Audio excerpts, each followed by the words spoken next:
आता हा जो टॉपिक आहे, काय topic, method of mixing concrete, म्हणजे काय, कॉन्क्रीट मिक्स करायची पद्धत. आता कॉन्क्रीट मिक्स करायची पद्धत काय, आणि काय मशीन मिक्सिंग आणि हँड मिक्सिंग. त्याचा अर्थ काय, साईटवर जे आपण कॉन्क्रीट मिक्स करतो, म्हणजे आता सगळं तुम्हाला वेगवेगळे मटेरियल कोणते आहे तेही समजलं, म्हणजे कोणकोणते मटेरियल आपण कॉन्क्रीट बनवण्यासाठी वापरतो तेही लक्षात आलं. त्यानंतर नाही का कोणत्या टाईपचं फॉर्मवर यूज करतो आणि कोणतं फॉर्मवर किती दिवसात रिमूव्ह करतो, म्हणजे कॉलमच्या केसमध्ये कोणतं केस किती केस रिमूव्ह करतो हे पण समजलं. पण आता जे आपण मटेरियल घेतलं कॉन्क्रीट बनवण्यासाठी ते मिक्स कसं करायचं याच्या पण वेगवेगळ्या पद्धत आहे. त्या पद्धतीमध्ये कोणकोणती मेथड आहे, एक आहे मशीन मिक्सिंग आणि दुसरी कोणती आहे हँड मिक्सिंग. हँड मिक्सिंग म्हणजे काय, जे तुम्ही जनरल कामात यूज करता, म्हणजे नॉर्मल थोडं जनरल क्वांटिटीमध्ये, म्हणजे थोडंफार कॉन्क्रीट जर बनवायचं असेल किंवा जे घरगुती कामं राहते, घरगुती कामामध्ये आपण कोणतं कॉन्क्रीट करतो, कोणती मिक्सिंग करतो, हँड मिक्सिंग करतो. किंवा तुम्ही विटेचा म्हणजे माल मसाला जो बनवता भिंत बांधताना म्हणा किंवा प्लिंथ लेवलवर जेव्हा काम करत असता घराच्या कामामध्ये, त्या केसमध्ये तुम्ही कोणतं हँड मिक्सिंगच करते स्वतःच्याच मनात, म्हणजे तो काही टोपले रेती, काही टोपले गिट्टी आणि सिमेंट तिथं जागेवर भरून म्हणजे फोडून तिथंच पाणी मारून काय करतो आपण ते मिक्स करून मटेरियल वापरतो ना, तर ते कोणतं मेथड झाली, हँड मिक्सिंग. पण त्याच वेळेस तुम्ही नाही का ज्या स्लॅबचं काम करता घरी, तर स्लॅबचं काम करताना तुम्ही काय कोणती मशीन हँड मिक्सिंग करता का, कोणतं काम करता मग मशीन मिक्सिंग. ते छोटा ड्रमवाला रोलर हे राहते ना, तो ड्रम, तर त्याच्यात काय होते कॉन्क्रीट मिक्स होते. तर त्याचा फायदा काय, त्याची स्पीड, लवकर काम होते आणि क्वालिटी चांगली राहते. हँड मिक्सिंग मध्ये काय राहते का, जर सपोज जसा काम करणारा आहे, काम करणारा डिपेंड करणार ना, जर आज काम करणाऱ्यासाठी एक मजूर आहे, त्यांना त्याची मिक्सिंग करायची पद्धत वेगळी राहू शकते आणि दुसरा जो मिक्स करणार राहू शकते त्याची पद्धत वेगळी राहू शकते. तर क्वालिटी सारखी भेटेल का, क्वालिटी सारखी भेटेल का, नाही. पण मशीन मिक्सिंगच्या केसमध्ये काय, तुमचं ठरलं आहे का बा एवढं सिमेंट तुम्हाला, एवढं सिमेंट टाकणार, एवढं रेती टाकणार, एवढी गिट्टी टाकणार आणि एवढं पाणी टाकणार, एवढा वेळ फिरवणार, तर मग तिथं कोणी उभं केलं तरी क्वालिटी ऑफ कॉन्क्रीट चेंज होईल का, शेवटी मिक्स कोण करताय, मशीन करताय. हा एक फरक राहतो. पण एक राहते का, आपण तसं अलाव कोणतं करतो गव्हर्नमेंट कामामध्ये, मशीन मिक्सिंग, PWDच्या कामामध्ये किंवा जिल्हा परिषदमध्ये थोडंसं तिथेही पण, म्हणजे सगळ्या डिपार्टमेंटमध्ये जनरली काय करते, हँड मिक्सिंग अलाव राहत नाही. साईटवर हँड मिक्सिंग अलाव राहत नाही, हँड मिक्सिंग करू देत नाही, कारण त्याच्यात क्वालिटीमध्ये खूप डिफरन्स येतो. आपण कोणती अलाव करतो, मशीन मिक्सिंग. आता त्याच्यामध्ये काय आहे मिक्सिंग त्याच्याबद्दल आपण बघू. त्याच्यामध्ये पहिले काय त्याला मिक्सिंग काय असते, all concrete should B mix thoroughly until it uniformly appearance and all ingredients are uniformly distributed. Mix will be done either hand mixing and machine mixing. त्यांचं असं म्हणणं आहे की कॉन्क्रीट अशा प्रकारे मिक्स करा का ते युनिफॉर्मली, म्हणजे पूर्णच्या पूर्ण मिक्स झालं पाहिजे. नाही तर काय होईल, अर्धा पोर्शन मिक्स झाला आणि अर्धा मिक्स नाही झाला तर काय होईल, जे मिक्स नाही झाला त्याला अर्ध पाणी भेटलं त्याचे काय तयार होईल, गोळे तयार होईल ना. तर मग काय ते असं पूर्ण, जसं तुम्ही आटा घेता तर आटा घेताना पाणी टाकून जसं पूर्ण मिक्स करता ना, अर्ध मिक्स झालं ते कणिक बरोबर बनते का, नाही जमत ना. तर आपण काय करतो, पूर्ण पाणी मिक्स करून त्याला जेवढं रिक्वायर्ड आहे तेवढं पाणी त्याच्यामध्ये टाकून काय करतो, एक चांगल्या क्वालिटीचं काय बनवतो आपण, कॉन्क्रीट तयार करतो. तर मग हे मिक्स कशा प्रकारे केलं जाते, सगळे इन्ग्रेडियंट काय झाले पाहिजे, त्यात युनिफॉर्मली डिस्ट्रीब्यूट झाले पाहिजे. अलग लक्षात, नाही तर काय होईल, एका साईडनं गिट्टी वेगळी राहिली, रेती वेगळी राहिली, सिमेंट एका साईडनं जमा होऊन गेलं, असं मिक्सिंग केलं ते काही कामाचं आहे का, नाही. आपलं काम कसं आहे, रेती, सिमेंट आणि गिट्टी हे सगळे सोबत एकदम युनिफॉर्मली येते लक्षात, असं मिक्स झालं पाहिजे. ते मिक्सिंग कशा प्रकारे करू शकतो, हँड मिक्सिंगनी आणि दुसरं मशीन मिक्सिंग. त्याच्यामध्ये हँड मिक्सिंग काय, hand mixing is hand mixing of a concrete done on hard platform. तर बरोबर आहे, तुम्ही जमिनीवर करसान तर काय होईल, आज जेवढे पाणी टाकसान ते पाणी काय होईल, जमिनीत जाईल ना, क्वांटिटी काय होऊ शकते पाण्याची, कमी होऊ शकते. आणि तुम्ही म्हणून कशाला मिक्स करताय, हार्ड प्लॅटफॉर्मवर करता. हार्ड प्लॅटफॉर्म म्हणजे तारेचा पत्रा टाकायचा किंवा मग प्लायवूडचा असा कोणता एक बेस टाकायचा, हार्ड बेस टाकायचा, त्याच्यावर ते सगळ्या गोष्टी काय करायच्या, मिक्स करायच्या. त्यामध्ये काय this method is mainly employed at such place where the quantity of a concrete to be mixed is small. हे कुठं मिक्स करतो हे मेथड, स्मॉल प्लेस, म्हणजे काय, जिथं क्वांटिटी ऑफ कॉन्क्रीट किती लागते, कमी लागते. कमी क्वांटिटीमध्ये जर कॉन्क्रीट लागत असेल तुम्ही कोणती मेथड यूज करता, हँड मिक्सिंग करता. पण स्लॅबचं काम राहतं तेव्हा कॉन्क्रीट काय लागते, जास्त लागते, म्हणून तुम्ही तिथं कोणतं यूज करता, मशीन मिक्स करता. म्हणजे लार्ज क्वांटिटीमध्ये कॉन्क्रीट पाहिजे असेल तर मशीन मिक्स, आणि स्मॉल क्वांटिटीमध्ये कॉन्क्रीट पाहिजे असेल तर कोणती मेथड यूज करता, hand mixing. Cement and sand are firstly mix together in dry condition. पहिले काय म्हणते, सिमेंट, पहिले काय करतो आपण, सिमेंट घेतो आणि सँड घेतो, मी पाहिला तो सँड टाकते, मग त्याच्यावर बॅग काढतो सिमेंटची, ते पूर्ण असं वरतून फैलवतो, पाहिला असेल ना. तर पहिले काय करते, हे त्याच्यावर हे पहिले मिक्स करायचं काय, सिमेंट आणि सँड. मग त्यानंतर the coarse aggregate spread on the platform in uniform thickness varying from किती 20 ते 30 सेंटीमीटर. त्यांचं काय म्हणणार, तर त्या प्लॅटफॉर्मवर नंतर आपण काय टाकतो, पहिले काय मिक्स केलं आपण, सिमेंट आणि सँड, नंतर काय कोर्स ऍग्रीगेट. म्हणजे आपल्याला कसं मिक्स करायची ते पद्धत सांगायचं सोप्या शब्दात. पहिले सिमेंट आणि सँड मिक्स करा, नंतर काय टाकायचं ते कोर्स ऍग्रीगेट त्यात मिक्स करतात. मग त्यानंतर काय झालं, mix cement and sand are spreaded in uniformly thick layer over the stack of the coarse aggregate. Mix cement and sand are spread in uniformly thick layer over the stack coarse aggregate. जे coarse aggregate आपण टाकलं ना, त्याच्यावर हे जे mix केलं कोणतं आपण, सिमेंट आणि सँड, ते त्याच्यासोबत काय करतात, मिक्सिंग करतात. त्याच्या पहिले युनिफॉर्मली थिक लेयर स्प्रेड करतात म्हणजे त्याच्या, आणि मग ते काय करू आपण, मिक्स करू. म्हणजे सगळं एक एक मटेरियल टाकून आपण कसं करतो, मिक्स करतो त्याच्यामध्ये. These are mixed together first in dry state. म्हणजे काय, असं नाही का तुम्ही काय केलं, सिमेंट आणि सँड टाकलं, पहिले पाणी टाकून दिलं आणि मग थोडंफार मिक्स केलं, नंतर ऍग्रीगेट टाकलं, असं करता का, नाही. तर तुम्ही सिमेंट, सँड आणि ऍग्रीगेट तिन्ही काय करता, पहिले ट्राय करता ड्राय मिक्स करता. कोण ड्राय मिक्स करता, म्हणजे सिमेंट सगळ्या गिट्टीला, रेतीला, सगळ्याला काय होते, लागलं पाहिजे ते सिमेंट. आलं का लक्षात.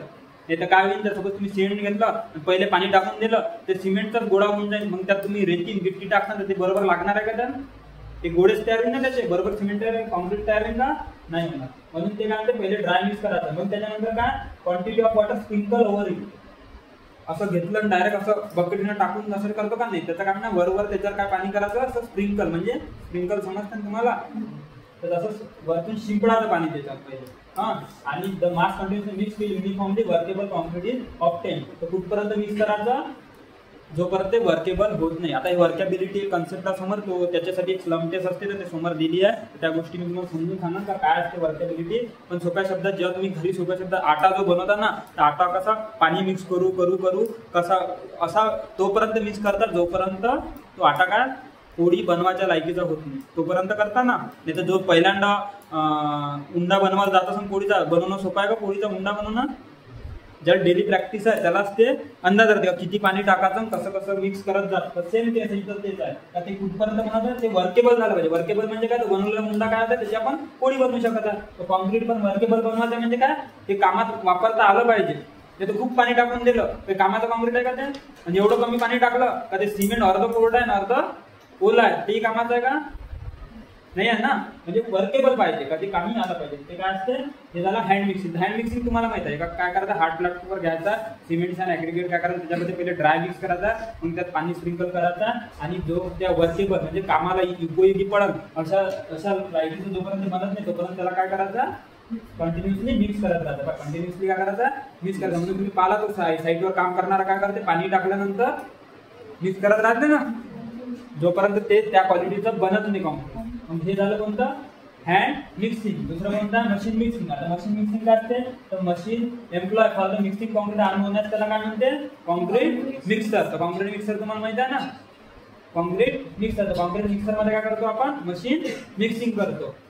आता हे जे कॉन्क्रीट मिक्सर आहे, this mixer may be continuous mixing type or batch mixing type. For a big project where the large quantity of concrete require continuous mixing type concrete mixer is used. आता याच्यामध्ये काय झालं, त्यांचं असं म्हणणं आहे का, जे मिक्सर राहते ते दोन टाईपचे राहते. या वाक्यात काय लिहिलं, दोन टाईपचे मिक्सर आहे. दोन टाईपचे म्हणजे कसे आहे, पहिले एक आहे कंटिन्युअस मिक्सिंग. कोणता, कंटिन्युअस मिक्सिंग. आणि दुसरं कोणता, बॅच मिक्सिंग टाईप. आता जे तुम्ही घरी काम करता ते कोणत्या टाईपचं आहे, जे घरी जेव्हा स्लॅब टाकता तुम्ही त्यावेळेस कोणते यूज करताय तुम्ही, बॅच मिक्सिंग वाला. म्हणजे एक एक बॅच सारखं, म्हणजे एक बॅग तुम्ही काय टाकता, सिमेंट टाकता, मग काही टोपले रेशोनुसार टोपले रेती टाकता, मग गिट्टी टाकता, पाणी टाकता, आणि तो पुरा एक घाना 1 ते 2 मिनिट काय होत देता, कंटिन्युअस ते रोटेट होत देता, आणि त्याच्यानंतर तो काय करता, वापरासाठी घेता. आला लक्षात. मग डबल दुसरी बॅग टाकता, डबल कॉन्क्रीट बनवता, तर काय उरायला, एक बॅच न चालला ना. पहिले एक बॅच काढली, डबल दुसरी बॅच काढली, आपल्या मराठी भाषेत त्याला म्हणून घाना, साईटवर काय म्हणते त्याला, घाना म्हणते. एक घाना काढला, मग दुसरा घाना काढला, मग तिसरा घाना काढला, याला कोणतं कॉन्क्रीटिंग म्हणते, बॅच कॉन्क्रीटिंग. ते जनरली कोणत्या केसमध्ये यूज करता तुम्ही, छोट्या कामामध्ये. घरचं काम जास्त मोठं आहे का, नाही आहे, पण ज्या वेळेस तुम्हाला नाही का कंटिन्युअस वर्क आहे किंवा मोठं काम आहे, जसं कॅनलचं काम, कॅनल कसं राहते, किलोमीटर राहते ना, तर मग त्या केसमध्ये काय पाहिजे तुम्हाला, कॉन्क्रीट कंटिन्युअस पाहिजे, म्हणजे असं थांबलं नाही पाहिजे, एक एक बॅचनं पाहिजे का नाही, कंटिन्युअस मशीन पाहिजे चालू. तर मग त्यावेळेस कोणती मिक्सिंग यूज करतो आपण, कंटिन्युअस मिक्सिंग. म्हणून शब्द काय वापरला त्यांनी, कंटिन्युअस मिक्सिंग. तर मग कोणत्या ठिकाणी वापरा, लार्ज प्रोजेक्ट मध्ये. हे तर कॉमन सेन्स लक्षात येते ना. छोटं काम असेल तर बॅच मिक्सिंग, मोठं काम असेल तर कंटिन्युअस मिक्सिंग. लार्ज मिक्सिंग नाही, लार्ज कामासाठी कंटिन्युअस मिक्सिंग आहे. मोठं काम म्हणजे लार्ज होते ना, म्हणून ते म्हटलं ना बिग प्रोजेक्ट. कोणता प्रोजेक्ट आहे, बिग प्रोजेक्ट. त्यात लार्ज क्वांटिटी ऑफ कॉम्प्लेक्सची गरज राहते. म्हणजे कोणते यूज करता मेथड आपण, कंटिन्युअस मिक्सिंग. मग त्यानंतर काय लिहायचं, the ingredient of concrete may be feed in the mixture by means of continuous moving conveyor belt or by other suitable method. आता कसं आहे, जे तुम्ही जे बॅच मिक्सिंग मध्ये काय होतं, टोपल्या टोपल्यानं घेऊन काय करत होते, मटेरियल त्याच्यामध्ये टाकत होते. पण कंटिन्युअस जर तुम्हाला कॉन्क्रीट पाहिजे असेल तर त्या केसमध्ये टोपल्या टोपल्यानं कॉन्क्रीट टाकता येईल का, त्या केसमध्ये काय करावं लागेल, एक कन्व्हेअर बेल्ट राहते. कन्व्हेअर बेल्ट म्हणजे तुम्हाला माहिती आहे ना, ते एअरपोर्टवर ते लगेज बॅग टाकली ते स्वतःहून जाते कन्व्हेअर बेल्ट. तशा टाईपचा तो एक बेल्ट राहील. त्याच्यात काय राहील, एका ठिकाणी तुम्ही प्रत्येक एका ठिकाणी एका रूम मध्ये पूर्ण सिमेंट भरून, एका रूम मध्ये म्हणजे सिमेंटची बॅग एका ठिकाणी राहील, एका रूम मध्ये सँड भरून, एका साईडनं पूर्ण ऍग्रिगेट भरून राहील, आणि तिथं काय लावला राहील, एक कन्व्हेअर बेल्ट. तो बेल्ट स्वतःहून त्याच्यावर काय खिचत राहील, मटेरियल खिचत राहील. किंवा मग तिथं त्या जागेवर काय राहील, लोक म्हणजे मजूर राहील, ते मजूर काय करेल, टोपल्या टोपल्यानं त्या बेल्टवर काय टाकत राहील, कंटिन्यू मटेरियल टाकत राहील. आणि ते मटेरियल जाऊन त्या मशीन मध्ये जाऊन काय होत राहील, मिक्स होत राहील. म्हणजे काय म्हणून राहिलं, कॉन्क्रीट इकडून गेलं तिकडं कॉन्क्रीट डायरेक्ट कंटिन्युअस भेटून राहिला तुम्हाला, नॉनस्टॉप कॉन्क्रीट त्याच्यात भेटत राहील. कोणती मेथड, कन्व्हेअर बेल्टचा यूज करावा लागते. किंवा दुसरी कोणती एखादी मेथड असू शकते.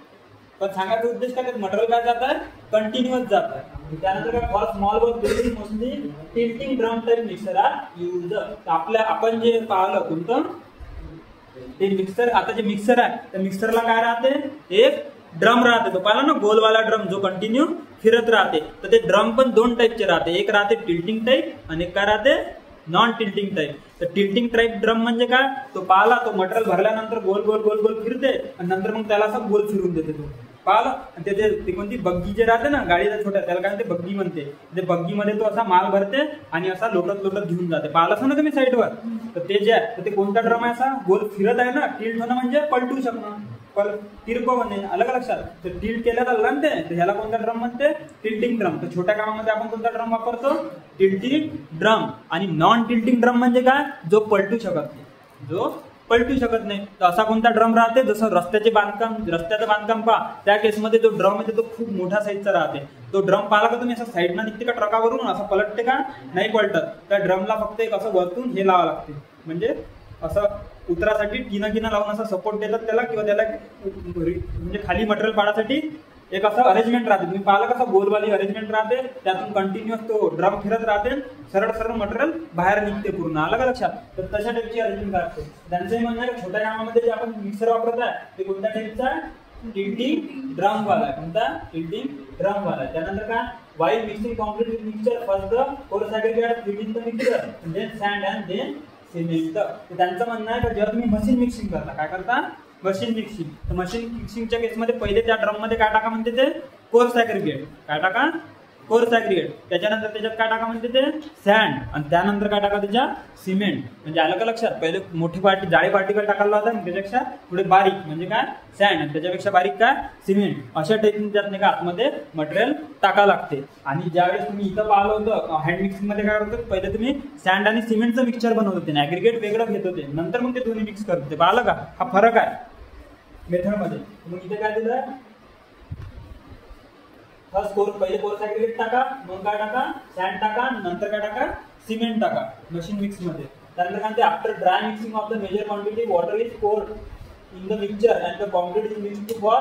हा टाइम महत्वाचा आहे. हा तसा ऑब्जेक्टिव्ह पण राहतो मोठ्या मोठ्या, म्हणजे बऱ्याच एक्झाम मध्ये का किती वेळ मिक्स करावं लागते, 2 ते 3 मिनिट. किती मिनिट, 2 ते 3 मिनिट. म्हणजे पुढे कधी कधी हा क्वेश्चन काय ते मिनिटात नाही सेकंदात विचारते. म्हणजे 120 ते किती आहे, 120 ते किती मिनिट सेंटीग्रेड म्हणजे 180 सेकंद. कधी सेकंद मध्ये विचारते. पण आता मी कसं रेफरन्स बुक नुसार व्हेरिएशन येते. मी ज्या काही रेफरन्स बुक मध्ये पाहिला त्याचं उत्तर किती आहे, 1 ते 2 मिनिट दिला. किती, 1 ते 2 मिनिट पण दिला. म्हणजे पण ॲव्हरेज किती, 60 सेकंद ते किती 120 सेकंद पर्यंत आपल्याला मिक्स करावं लागते.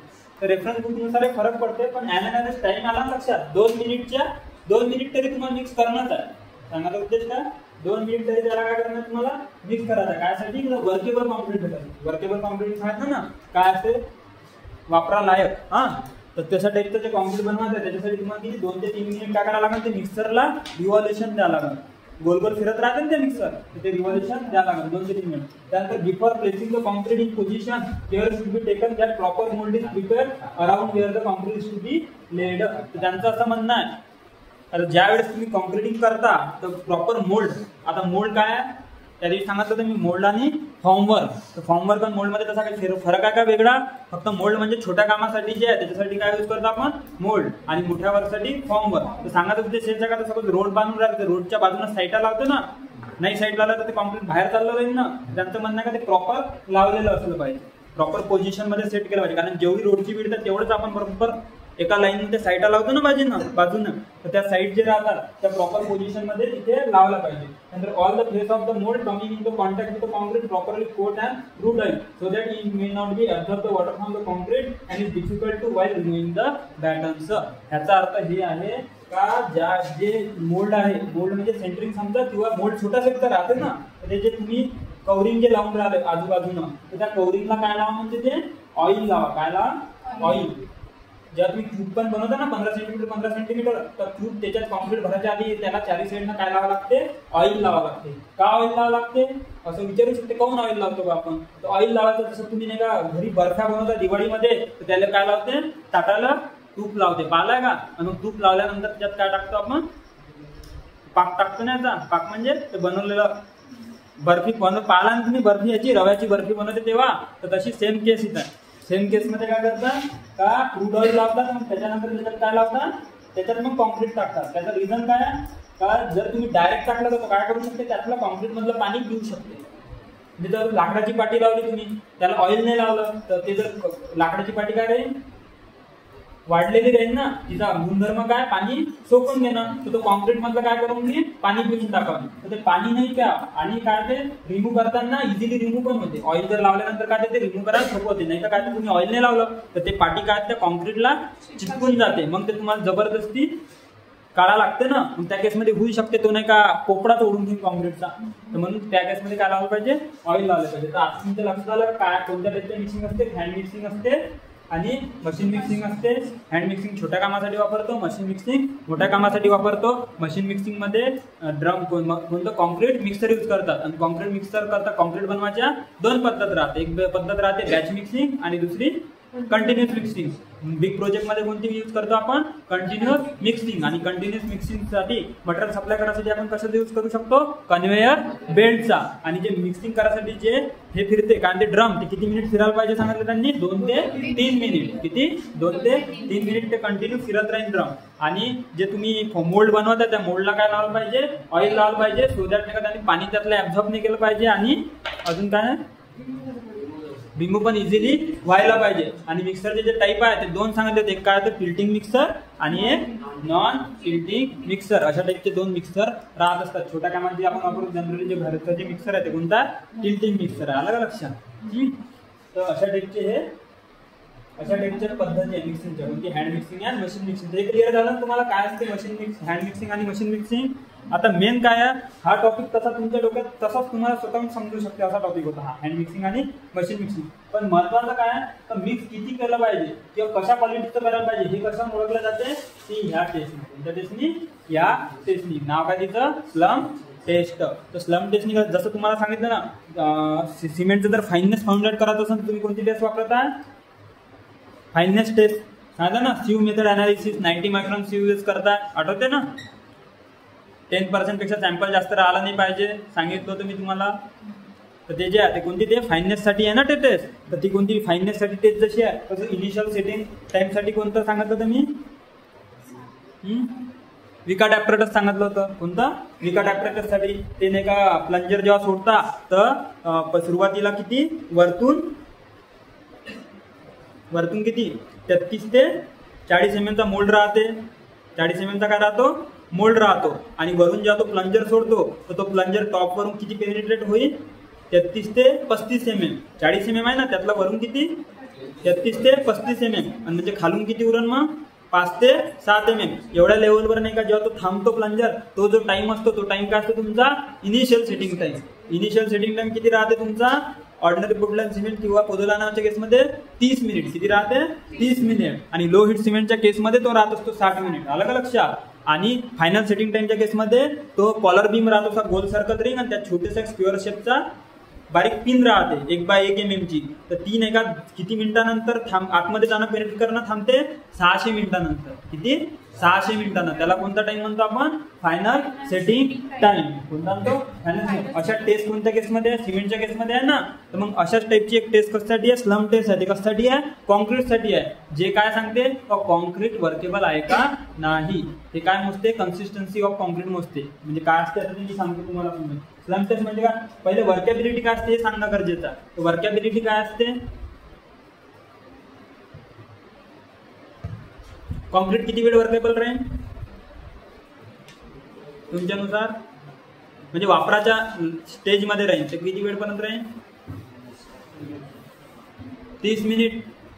30 मिनिटच त्याचा टाइम आहे ना. त्याच्यानंतर ते काय होते कडक होणं सुरू जाते ना. कडक झालेलं कॉन्क्रीट वापरणार आहे का तुम्ही त्याच्या आधीच म्हणजे 30 मिनिटात तुम्ही ते काय बनवलेलं कॉन्क्रीट मार्गी लावून देसान. म्हणजे काम त्याचा वापर करून घ्यायचा असं अर्थ ना. तर वर्केबिलिटी ऑफ कॉन्क्रीट कशाला म्हणते का ते प्रॉपरली मिक्स करून ट्रान्सपोर्ट करावं लागते. काय करावं लागते मिक्स करणे. मिक्स केल्यानंतर ट्रान्सपोर्ट करणे म्हणजे त्या बग्गीत भरतो आणि बग्गीत भरून काय नाही असं लोटत जर आता ग्राउंड बीम आहे तर तुम्ही कॉन्क्रीट तिथे बाजूनं बनवता ना साईडनं. तिथून बनल्यानंतर ते काय करतात ते पहिले मिक्सिंग केली. काय केली मशीन मध्ये मिक्सिंग केली. मिक्सिंग केल्यानंतर ते कॉन्क्रीट पोर कशात केलं तुम्ही त्या बग्गीमध्ये केलं. बग्गीमधून पोर करत ते मग ते असं तो गाडी लोटत नेते ना. लोटत नेते त्याला काय म्हणते ट्रान्सपोर्ट करायला. तो काय करताय ट्रान्सपोर्ट करताय. आणि ते ट्रान्सपोर्ट केल्यानंतर ते कॉन्क्रीट काय करते तो तिथं त्या जो ग्राउंड बीम असतो तर ग्राउंड बीम मध्ये काय करू आपण ते पोर करू. काय करू पोर करणे म्हणजे तिथे ओतू आपण. तर तिथे ओतत आहे तर ओतल्यावर काय ते म्हणजे काय त्याला सोपे शब्द प्लेसिंग. काय करणे प्लेसिंग करणे. त्या पूर्ण जो ऑपरेशन म्हणून राहिलं मिक्स करणं ट्रान्सपोर्ट करणं प्लेस करणं त्या पुऱ्या ऑपरेशनला काय म्हणतात आपण सोपे शब्द वर्केबिलिटी. काय म्हणतात वर्केबिलिटी. मग आता ते कसं असलं पाहिजे वर्केबिलिटी किती असली पाहिजे म्हणजे कन्स्ट्रक्ट म्हणजे कोणतं काम आहे याच्यावर डिपेंड करते. कामानुसार वेगवेगळ्या कामासाठी कॉन्क्रीटची वेगवेगळी वर्केबिलिटी राहते. मग आता ती वर्केबिलिटी कशी मोजायची. खूप पातळ कॉन्क्रीट आहे खूप कमी पातळ आहे तर हे असं आपण आकड्यात सांगू शकतो का किती पातळ आहे आकड्यात सांगू शकतो का नाही सांगू शकत ना. मग ते आता वर्केबिलिटी कशी आहे ते सांगण्यासाठीच मग हे मेथड आली. किती मेथड आली स्लम टेस्ट. मग ते रिडिंग दिले त्याच्यातून ते रिडिंग निघतात. मग त्या रिडिंग वरून ठरवतं का हे या क्वालिटीचं कॉन्क्रीट आहे. आपलं काम कोणतं हे आहे. ह्या कामाला अशाशिवाय एवढं स्लम पाहिजे. मग तेवढ्या स्लमचं रिडिंगचं आपण तिथं कॉन्क्रीट बनवायचा ट्राय करतो. आलं का लक्षात. किंवा क्वालिटी कंट्रोलवाले जेव्हा डिपार्टमेंटवाले चेक करायला येत असतात तर त्यावेळेस जर सपोज तिथे जागेवर जर काम चालू होतं ना स्लम टेस्ट जर घेत असेल तर ते तिथे रिडिंग चेक करतात. सोप्या शब्दात काय होतं रिडिंग. तर ते तेवढ्या क्वालिटीचं कॉन्क्रीट आहे का नाही हे दाखवासाठी आपल्याला कोणतं टेस्ट घ्यायला लागते स्लम टेस्ट. तर त्यासाठी वर्केबिलिटी ऑफ कॉन्क्रीटसाठी कोणती टेस्ट आहे ना कोणती आहे स्लम टेस्ट. आता पहिले याचं नाही का ओव्हरऑल इंट्रोडक्शन दिलं असं नाही. हा असा टाईपचा नाही का हे राहते. काय राहते स्लम टेस्ट म्हणजे असा टाईपचा एक मोल्ड आहे. हा सगळं काय आहे मोल्ड आहे. याला दोन हे दिसतं ना हँडल. ते हँडल म्हणजे त्याला आपण असं पकडू शकतो असं खालीवर असं घेऊ शकतो. आणि हा जो मोल्ड आहे त्याचा कसा आहे त्याचा वरचा डाया किती असला पाहिजे 10 सेंटीमीटर. हे खालचा डाया किती असला पाहिजे 20 सेंटीमीटर. आणि उभा किती असते 30 सेंटीमीटर. हे त्याचे डायमेन्शन आहे. स्टँडर्ड डायमेन्शन एखाद्या पेपरमध्ये विचारू शकते का बा त्याचे डायमीटर किती राहते. तर 10 टॉप डायमीटर 10 बॉटम किती 20 आणि हाईट किती आहे त्याची 30 सेंटीमीटर. 10 20 30. आता एक असा हा शेप जर ओळखायचा असेल तर तुम्हाला कोणता इमॅजिन होते ना कोण कसा राहते असा गोल राहते मधात पूर्ण पोकळी राहते पण तो वरती काय ते असा हे होते. त्याच्या बदली काय वरचा पोर्शन कट करा मग तो काय ते हा शेप तयार होईल ना. हा जर वरचा पोर्शन तोडला तर हा तयार होते ना. ह्या शेपला कोणता शेप म्हणते फ्रस्टम म्हणतात. कोण जसा ना हा शेपचं नाव आहे फ्रस्टम शेप म्हणतात त्याला. कोणता शेप फ्रस्टम. हा फ्रस्टम शेप आहे.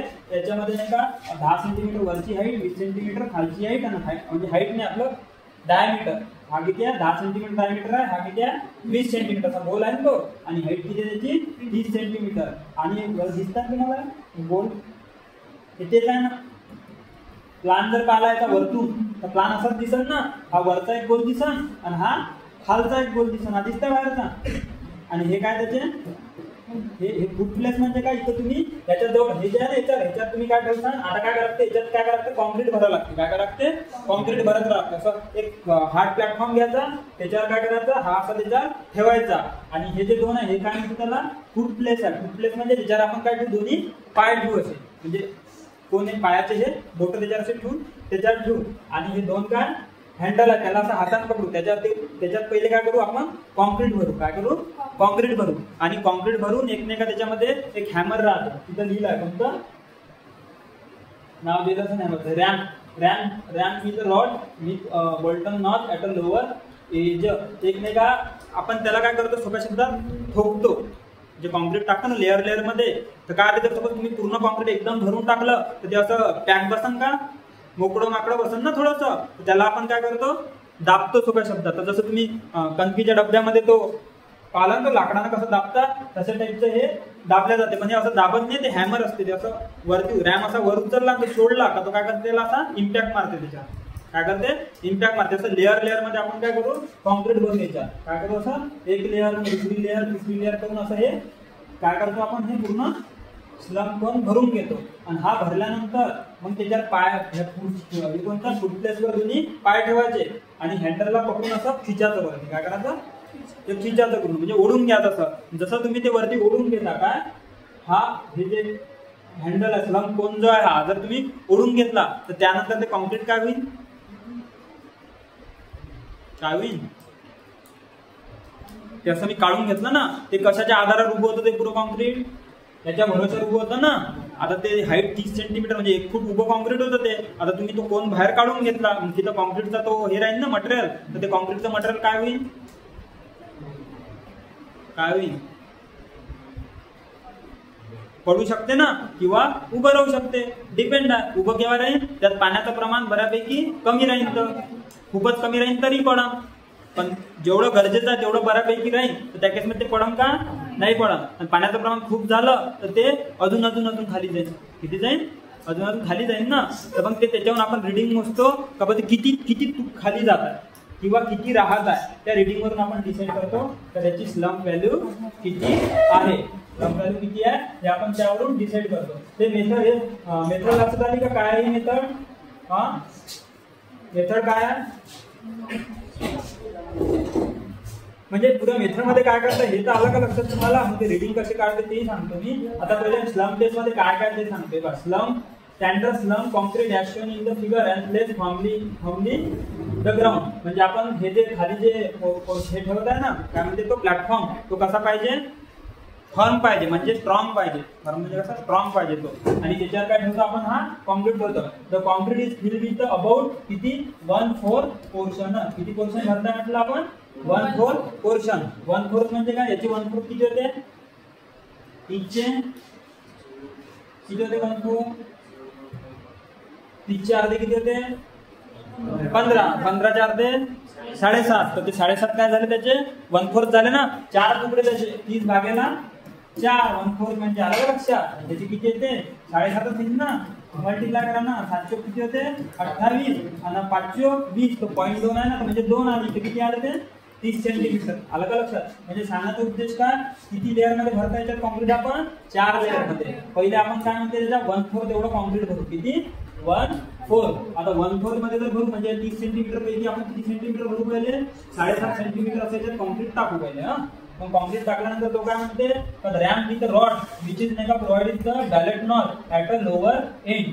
आता हा एक रॅम्प म्हणजे ते सांगतो ना हॅमर सारखा तो पोर्शन आहे, तो असा वर उचलला का सोडा लागतो. त्याला एक गोल असा हे राहतो, म्हणजे गोल असा जाळा राहतो तो रॉड. सांगायचा उद्देश काय, तो रॉड जाळा असतो. त्याचा काहीतरी डायमीटर आहे. तो डायमीटर किती आहे, 16 सेंटीमीटर. आणि त्याची लेंथ किती आहे, 60 सेंटीमीटर. ते आता इथं नेट नाही आहे, नेट कनेक्ट असतं तर मी तो डायरेक्ट हेच दाखवला असता, कारण तुम्हाला तो रॅमच दाखवला म्हणजे तुमच्या डोळ्यात येऊन गेलं तर ते लक्षात आलं असतं कशा टाईपचा राहते. पण सांगायचा उद्देश तो अशा टाईपचं काहीतरी हे राहते. ते त्याचा हा डाया कितीचा राहतो माहिती आहे का, 16 mm. किती आहे, 16 mm. त्याची हाईट किती आहे माहिती आहे का, किती, 60 सेंटीमीटर. त्याच्या आतमधून तो असा ओढा लागते वरती. काय करते, इंजेक्शन जसं ओढता तुम्ही त्याच्यासारखं ते काय करते, वर ओढा लागते आणि तो असा सोडला का तो बाहेर खाली सोडसा, तो वजन आहे त्याचं स्वतःच, त्या वजनानंतर काय स्पीड ना खाली पडते. तो खाली पडल्या काही इथं दाबन ना त्या कॉन्क्रीटला, तर मग ते किती तर इथं असं याच्या आतमध्ये ठेवायचा होतो. काय करायचं त्याच्या आतमध्ये ठेवायचा आणि तो असा कंटिन्यू काय करायचं त्याच्यातून वर उचलून स्ट्रोक द्यायचे.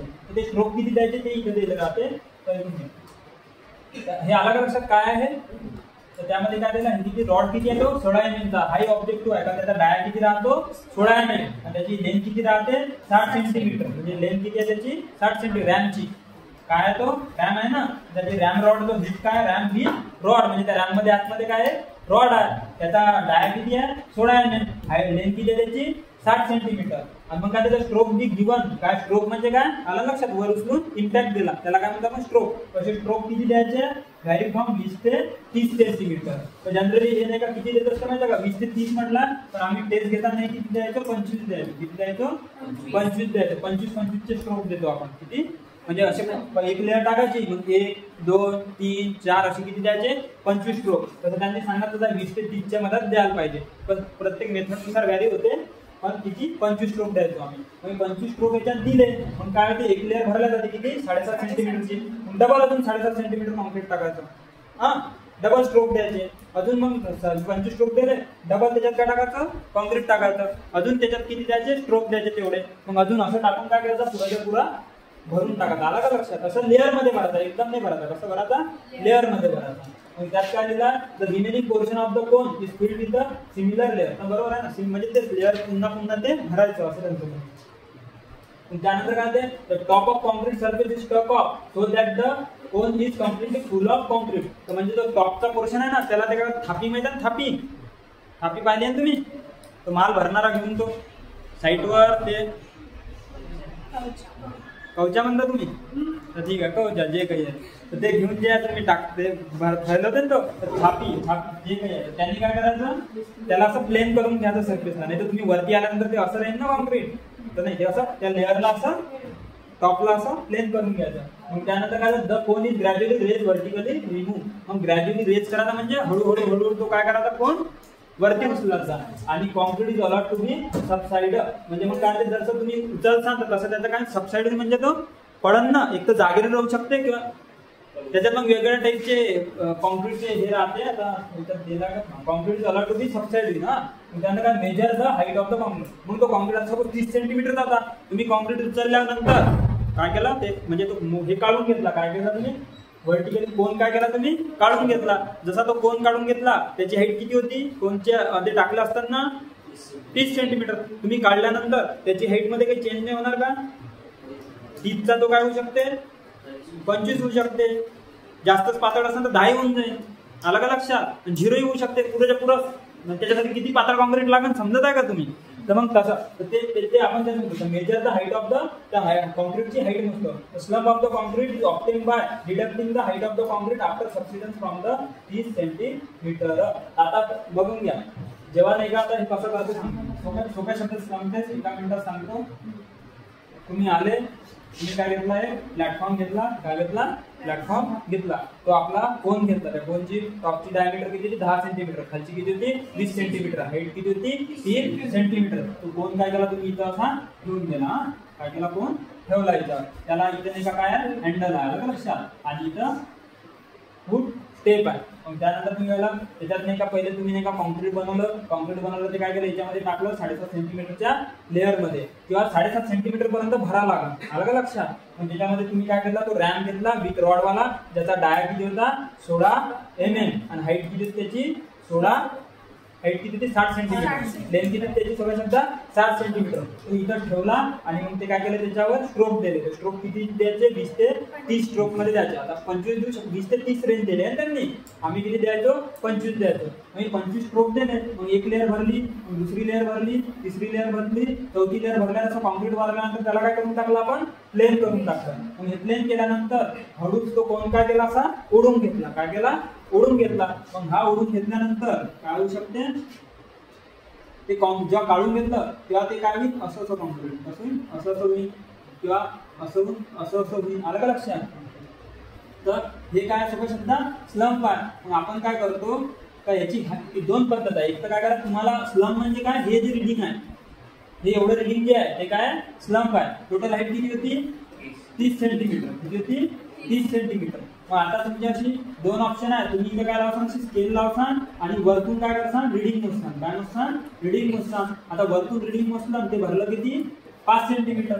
म्हणजे 5 सेंटीमीटर म्हणजे आहे किती, हा हाईट किती याची 25 सेंटीमीटर आहे ना, म्हणून वरून किती मोजलं गेलं 5 सेंटीमीटर. हा 5 सेंटीमीटर काय तुमचा स्लम आहे. काय सगळं शब्द 5 सेंटीमीटर स्लम आहे. आता हा अजून खाली गेला सपोज, हा इथं किती गेला सपोज, इथे 10 सेंटीमीटर आला. म्हणजे हाईट किती आहे कॉन्क्रीटची 20 सेंटीमीटर. तुमचा स्लम किती आहे इथं 10 सेंटीमीटर. आलं का लक्षात, किती आहे 10 सेंटीमीटर. आलं का लक्षात स्लम कसा मोजला जाते. आता फक्त यांनी कसा मोजला तर स्लम ते काय म्हणतात, slump of the concrete option बाय करा, हाईट मधून डिडक्ट करा काय सबसिडन्स फ्रॉम द 30 सेंटीमीटर. म्हणजे कॉन्क्रीटची हाईट मोजा. आता कॉन्क्रीटची हाईट किती आहे 25 सेंटीमीटर.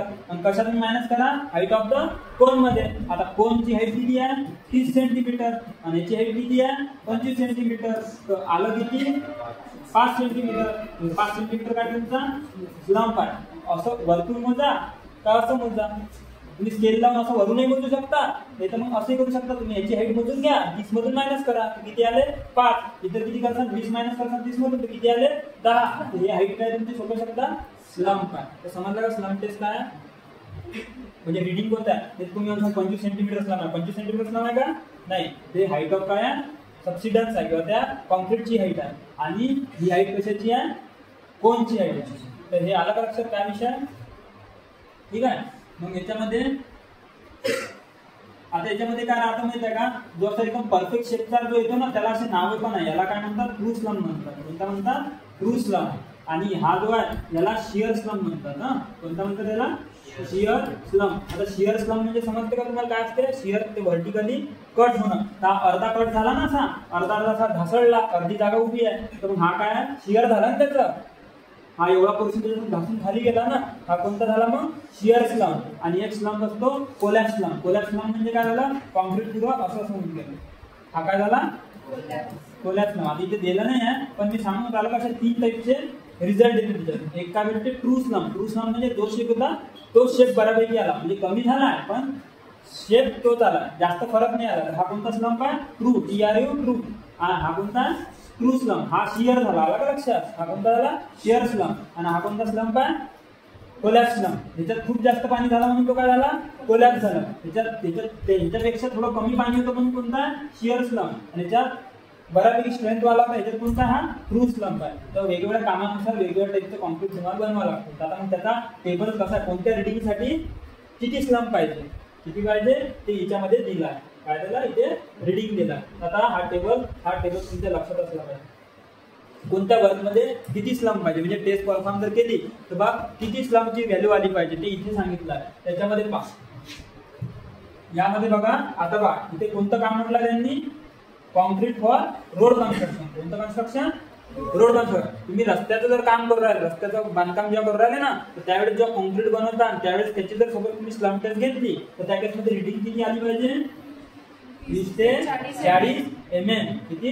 20 ते 40 mm म्हणजे किती 2 ते 3 सेंटीमीटर. म्हणजे जर तुमचा जो हे आहे आम्ही त्याला जो कोण हे बनव ना कॉन्क्रीट काढल्यानंतर कोण त्याची हाईट किती राहील 28 सेंटीमीटर. किती राहील 28 सेंटीमीटर. तेव्हा पुढे जाऊन तुम्हाला 2 सेंटीमीटर हे भेटेल ना. आला नाही का लक्षात. हे mm मध्ये दिला रिडिंग, mm मध्ये देऊ हे mm मध्ये करू का हे किती होईल 280 mm. तर वरती किती भेटेल मग 20 mm. आला का लक्षात. समजत आहे ना काय आहे. तर 2 ते किती 3 सेंटीमीटर म्हणजे किती 20 ते 40 3 नाही 2 ते 4 आहे ना म्हणजे 4 सेंटीमीटर.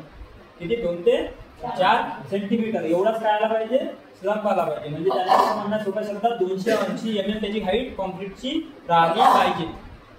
याच्या खाली नाही गेली पाहिजे. कोणत्या केसमध्ये रोड कन्स्ट्रक्शन साठी जर कॉन्क्रीट वापरत असाल तर.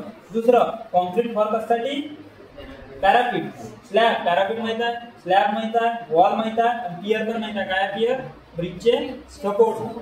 हे काय याच्या केसमध्ये किती पाहिजे म्हणते 40 ते 50 सेंटीमीटर. म्हणजे जे वरतून जे व्हॅल्यू घेतली किती आली पाहिजे 4 ते 5 सेंटीमीटर. जे आता मगाशी 25 सेंटीमीटर आणि 5 सेंटीमीटर दाखवलं तर मी अलग लक्षात.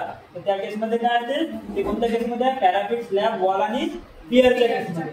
त्यानंतर आहे मास कॉन्क्रीट. आता मास कॉन्क्रीट म्हणजे कोणतं कॉन्क्रीट झालं ज्याचं मास कॉन्क्रीटिंग कुठे होते कुठे होते मास कॉन्क्रीटिंग? मास म्हणजे खूप मोठ्या प्रमाणात. कुठे होते मोठ्या प्रमाणात कॉन्क्रीटिंग? डॅम कन्स्ट्रक्शन मध्ये. कुठं? डॅम कन्स्ट्रक्शन मध्ये कॉन्क्रीट खूप मोठ्या प्रमाणात लागते ना. डॅमची साईज पाहिली ना तुम्ही किती राहते, तर कॉन्क्रीट मोठ्या प्रमाणात लागते. तर तशा ठिकाणी किती पाहिजे म्हणजे स्लम? 25 ते 50 mm म्हणजे किती? 2.5 ते 5 सेंटीमीटर. तुम्ही सेंटीमीटर मध्ये लक्षात ठेवा किंवा mm मध्ये ठेवा. तर तुमचा विषय पण सांगा ते किती? 25 ते 50 mm मध्ये जर येत असाल ते कोणता मास कॉन्क्रीट साठी एवढा स्लम आला पाहिजे. त्यानंतर आरसीसी वर्क म्हणजे रेनफोर्स सिमेंट, जे सिमेंट कॉन्क्रीट वर्क करतात त्या केस मध्ये किती पाहिजे? 80 ते 150 mm. आणि कॉन्क्रीट फॉर आर्च वर्क त्यासाठी किती दिला त्यांनी? 90 ते 100 म्हणजे 9 सेंटीमीटर ते 10 सेंटीमीटर म्हणजे कोण किती राहिला पाहिजे? 20 सेंटीमीटर राहिला पाहिजे कॉन्क्रीटचा. म्हणजे कॉन्क्रीटचा सबसाइड. आणि वरती किती येतं रेडिंग? वरतून 9 ते 10 सेंटीमीटर रेडिंग. तर तुम्हाला समजत आहे का? जसं जसं नाही का तुम्ही खाली उतराल याचा अर्थ काय? ते कॉन्क्रीट जास्त पडत आहे ना, म्हणजे पाण्याचं प्रमाण काय होत आहे? वाढत आहे. आणि बघा रोड वर्क मध्ये थोडं जास्त पाणी वापरत आहे, मास कॉन्क्रीटिंग मध्ये त्याच्यापेक्षा थोडं कमी पाणी आहे ना ओव्हरऑल. त्याची जे मटेरियल मिक्स केल्यानंतर समजत आहे ना ओव्हरऑल काय सांगा. पण पाण्याचा फरक पडतो. क्वांटिटी ऑफ वॉटर वाढला तर काय होईल? ते तितकं जास्त पडेल ना. कोलॅप्सिबल सम्प व्हायचं असं तर कोलॅप्स व्हायसाठी काय लागेल? पाणी जास्तच लागेल ना. कमी पाण्यात पडणार, कमी एकदमच कमी ड्राय जरी केलं तरी पडू शकते. एकदम ड्राय केलं तर पडतेच ना. ते मटेरियल उभं राहणार का? ते 1 फुटापर्यंत हाईट राहणार का? नाही. पण सांगायचा उद्देश काय? लिमिट पेक्षा कमी केलं तर तसे केसमध्ये पडत नाही. तर अशा कामासाठी एवढा स्लम असलं पाहिजे. रीडिंग आहे लक्षात? 20 ते 40, 40 ते 50, 25 ते 50, 80 ते 150 आणि 90 ते 100. तर स्लम आला का लक्षात काय? आता स्लमचं टेबल हा लक्षात ठेवतो तुम्ही. कोणत्या कामासाठी पेपरमध्ये जर आलं का मास कॉन्क्रीटसाठी स्लम व्हॅल्यू किती असली पाहिजे? किती असली पाहिजे? किती असली पाहिजे? मास कॉन्क्रीटसाठी 25 ते 50 mm मध्ये विचारला असेल. सेंटीमीटर मध्ये विचारला होता 2 ते 5 सेंटीमीटर. युनिट लक्षात ठेवला. हे रीडिंग कसं दिलं त्यांनी? mm मध्ये लक्षात ठेवलं. ऑप्शन पाहून उत्तर क्लिक करायचं. नाही तर काय ते कॉम्पिटिटिव्ह एक्झाम मध्ये काय करतात माहिती आहे का? दोन्ही उत्तर देतात. काय करतात? 25 ते 50 mm आणि 25 ते 50 सेंटीमीटर. काय करता? 25 ते 50 mm आणि 25 ते 50 सेंटीमीटर. आणि तुमच्या डोक्यात काय राहते रीडिंग? 25 ते 50 आणि मग सेंटीमीटर मारून देसान तर अर्थ आहे का? 50 सेंटीमीटरचा कोण तरी होता का तो? 30 सेंटीमीटरचाच कोण होता. आणि तुमच्या कॉन्क्रीटची हाईट झाली 50 झाली. पॉसिबल आहे का हे खरंच? 30चा असल्यावर 50 कसा होईल? तो वर जाईल का कॉन्क्रीट खरंच एवढ्या उंच? होऊ शकते का? नाही होत ना. हे थोडंसं कॉमन सेन्स तिथं किंवा डोकं थोडं जागेवर ठेवायचं पेपर सॉल्व्ह करताना. हे स्लम सोप्या शब्दात स्लम टेस्ट आधी लक्षात काय असते? Slum taste. आता फक्त यांनी ज्यात ऍडव्हान्टेज काय स्लम टेस्टचे ते सांगितले आणि limitation of slump test. Advantage हे आहे का it generally the facility to easily detect the difference in the water content of the successive batches of concrete of the same identical mixer. That it is portable and conveniently to be used at a site. आता सांगायचा उद्देश हा आहे. ह्या टेस्टचा पहिला फायदा हा आहे का आपण वॉटर दोन जर बॅच काय म्हणते सक्सेसिव्ह बॅचेस म्हणजे सक्सेसिव्ह म्हणजे एकानंतर एक जे बॅच चालू राहते कॉन्क्रीट निघत राहते ना, तर त्याच्यामधला वॉटर कंटेंटचा डिफरन्स आपण कॅल्क्युलेट करू शकतो. काय करू शकतो म्हणजे तुम्ही पहिले स्लम काढला त्याच्यामधलं रिडिंग आणि दुसऱ्याच्यात रिडिंग मध्ये खूप डिफरन्स असेल म्हणजे पाण्याचा फरक झाला ना. आलं का लक्षात? हा स्लम तुम्ही याच्यातून कसं फाइंड आउट करू शकता? या स्लम टेस्टने. काय करू शकता? या स्लम टेस्टने. आलं का लक्षात? इझिली काय करू शकता तुम्ही? डिटेक्ट करू शकता काय डिफरन्स इन द वॉटर कंटेंटचा फरक माहित करू शकता. आलं का लक्षात? क्वेश्चन या टेस्टने. आणि दुसरा फायदा हा सांगितला तर तो पोर्टेबल आणि convenient to use that side. Portable आहे म्हणजे पुढे घेऊन जाऊ शकतो. तुमचा मोबाईल कसा पोर्टेबल आहे ना. पहिले तर टेलिफोन होता घेऊन जात येतो का वायर तोडता नव्हता. आता कसं पोर्टेबल फोन आहे म्हणजे मग हे कशी टेस्ट आहे? पोर्टेबल आहे. तो फक्त फोन घेऊन जाण्या साईडवर गाडीत घेऊन घेतला किंवा हाताने पकडून नेला तुम्ही साईडवर घेऊन जाऊन ते टेस्ट परफॉर्म करू शकता. आणि साईडवर यूज करायसाठी सोपा आहे बा असं त्याचा फायदा आहे. त्यानंतर काय दिला? Limitation of the slump test. तर काय limitation? There is no direct relationship between the workability and the value of slump. त्यांचं असं म्हणणं आहे का वर्केबिलिटी आणि स्लम्प ऑफ व्हॅल्यू ऑफ स्लमची जे व्हॅल्यू भेटते ना त्याच्यामध्ये कोणतंच काही रिलेशन असं डायरेक्ट रिलेशन नाही आहे. काय डायरेक्ट रिलेशन नाही आहे का बा एवढा स्लम्प असेल तर एवढी वर्केबिलिटी येईनच. आलं का लक्षात? असं कोणतं डायरेक्ट रिलेशन त्याच्या केसमध्ये नाही आहे. आणि काय दिला, maximum size of the aggregate should not exceed. हा ऑब्जेक्टिव्ह बनते. काय म्हणते का जी मेथड आपण परफॉर्म करतो ना, तसे मी तुम्हाला सांगितलं होतं का आपण जे कॉन्क्रीट बनवतो ना 40 mm च्या वर जात नाही. किती काय ऍग्रीगेटची साईज, ऍग्रीगेट माहिती ना तुम्हाला 12 mm ची ऍग्रीगेट येते, 8 mm ची साईजची ऍग्रीगेट येते. तर आपण 40 mm म्हणजे किती 4 सेंटीमीटर, 4 सेंटीमीटरच्या वरची ऍग्रीगेट वापरतो का आपण इथं नाही. त्यांनी म्हटलं हे टेस्ट परफॉर्म करताना किती वरच्या mm ची ऍग्रीगेट नाही वापरायला पाहिजे 40 mm च्या. and the terms occur only in case of plastic mix, it does not occur in case of dry mixer. तर त्यांचं म्हणणं आहे का स्लम जो तयार होतो, स्टम्प दिला गेला तो डी नाही आहे, तो काय यल आहे. काय स्लम, स्लम जो ऑकर होतो तो कोणत्या केसमध्ये होतो म्हणते प्लास्टिक मिक्स. प्लास्टिक मिक्स केव्हा तयार होते, प्लास्टिक मिक्स समजते तुम्हाला. हा एखादी गोष्ट जेव्हा तुम्ही प्लास्टिक कसं असते मोल्डेबल राहते ना, जसा शेप देऊ तसा प्लास्टिकचा शेप तयार होते. पण तुम्ही जेव्हा कॉन्क्रीट बनवता आणि कॉन्क्रीट मध्ये काय टाकता, पाणी टाकता. मग पाणी टाकल्यानंतर 30 मिनिटापर्यंत तो कसा आहे, जसा त्याला शेप देऊ तसा बनते ना, म्हणजे तो काय प्लास्टिक मिक्स आहे. आलं का लक्षात. पाणी टाकल्यानंतर कॉन्क्रीट कसा आहे प्लास्टिक मिक्स आहे. पण एका टाइम नंतर तो काय होते, प्लास्टिक मधून सगळ्यात पहिले लिक्विड स्टेज असते, मग त्यानंतर प्लास्टिक स्टेज असते, मग त्यानंतर रिजिड स्टेज असते. तर रिजिड स्टेज असते म्हणजे आलं का लक्षात. रिजिड जे आहे, रिजिड झाल्यावर काही कॉन्क्रीट मिक्स करता येते का, तुम्हाला तो खोडाच लागते ना, काही ऑप्शन आहे का. तर प्लास्टिक मिक्स मध्ये तुम्हाला जसा शेप पाहिजे तसा देते. त्यांचं म्हणणं आहे स्लम तेव्हाच भेटते केव्हा, ज्यावेळेस ते कशा आले प्लास्टिक मिक्स मध्ये आहे. ड्राय मिक्स मध्ये स्लम भेटणार आहे का. तुम्ही काय केलं, पाणी गिरणे टाकलं, डायरेक्ट कोण ठेवला, गिट्टी टाकली, रेती टाकली, सिमेंट टाकली आणि उचलून घेतलं, स्लम भेटणार आहे का. पाणी जे आहे त्याला पकडून आहे ना, म्हणजे काय ते जोपर्यंत प्लास्टिक मिक्स मध्ये जात नाही. ड्राय मिक्सच्या केसमध्ये भेटत नाही. कोणत्या केसमध्ये भेटते फक्त प्लास्टिक मिक्सच्या केसमध्ये. तर तुम्हाला समजलं का स्लम टेस्ट काय आहे. वर्केबिलिटी फाइंड आउट करण्यासाठी कोणती टेस्ट वापरतो आपण, स्लम टेस्ट यूज करतो. मिक्सिंगच्या दोन तुम्ही मेथड पाहिल्या, मिक्सिंगच्या दोन मेथड कोणत्या पाहिल्या तुम्ही, ड्राय मिक्सिंग आणि हँड मिक्सिंग. ते पण तुम्हाला डिटेल मध्ये लक्षात आलं. आता सोमवारचा टॉपिक कोणता होता, आरसीसी लिंटेल आणि सनशेड. तर लिंटेल आणि सनशेड काय तुम्हाला माहित आहे ना, सज्जा आलं का लक्षात. सज्जा जो आहे त्याला म्हणतात. त्यानंतर टॉपिक